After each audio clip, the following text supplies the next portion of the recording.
Let's begin with this fact. Indians love onions. We eat a lot of it every year. Our best dishes have them, and we're good at growing them.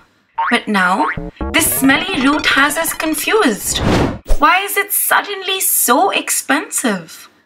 I mean, stocks have depleted, but this hardly explains the extreme shortage in the market or the shocking jump in price.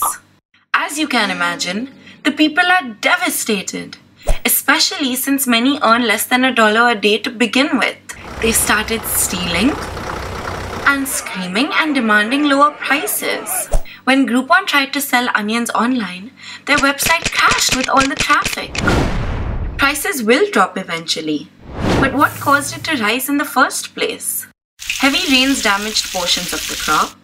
There was wastage as it moved down the supply chain, and bad storage facilities accounted for the loss of onions too. But most evidence points to one main reason: the middlemen.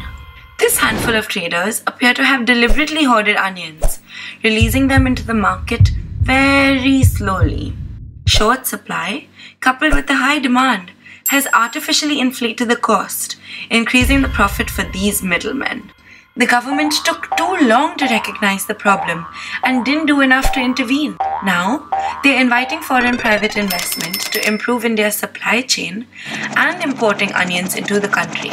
But we forget that this isn't just about the onions. Over the years, the vegetable has acquired an almost political significance, proving powerful enough to make or break governments.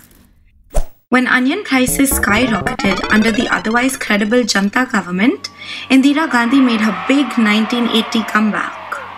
History may repeat itself in 2013, as important states are angry about onion prices in the run-up to their regional elections. The BJP is trying to blame the Congress is trying to control prices, and both are aiming to win over voters.